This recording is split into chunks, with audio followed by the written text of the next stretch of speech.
What feels good or bad to us? What we think is good or bad for us? What is actually good or bad for us? Differentiating and working with those three is going to be very important in your life. What feels good? A lot of processed foods, um, scrolling, especially when you find like a new YouTuber or like an influencer to follow, video games. And I'm not saying these to put these down. I'm actually saying these they feel amazing, right?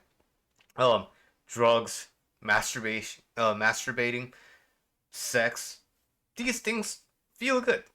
Eating, things that taste good and such. Okay, so that's feeling good. What feels bad?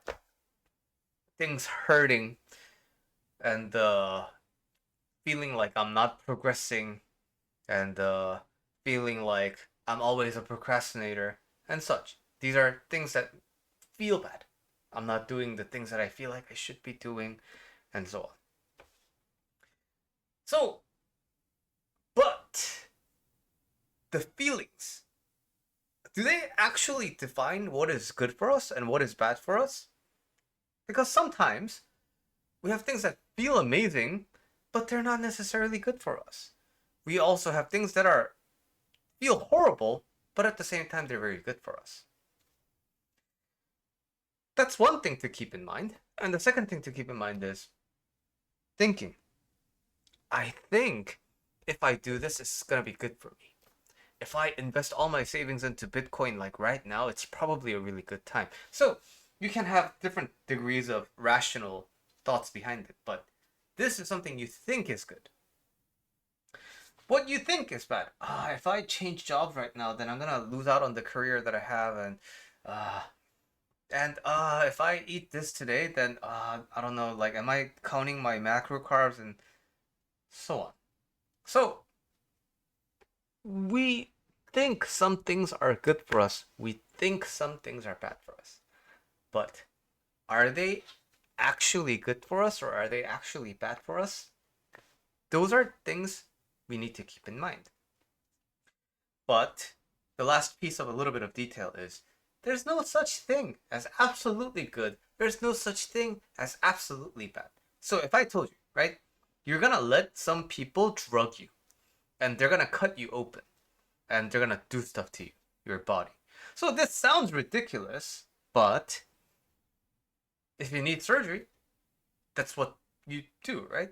But if I put it like, you know, that, it doesn't sound that great, but it's actually what you do go through.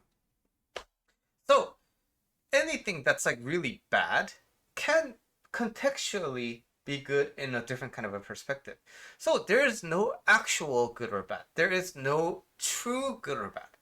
But given my life situation, what's actually good for me right now? What's actually bad for me right now? And the more you think about this, the more you will find that the answers are really undefined. So how can we define what is actually good for us, what is actually bad for us? When we have an intention about our lives, when we have a direction that we want to go to in our lives.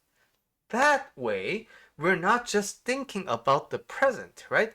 But if I have the time today, what activities am I going to do today that is in line with the future self that I want to see? That will get to determine what is actually good for me and what is actually bad for me, dependent on my context. But sometimes it won't feel good. Sometimes you won't entirely be convinced that this is a good idea.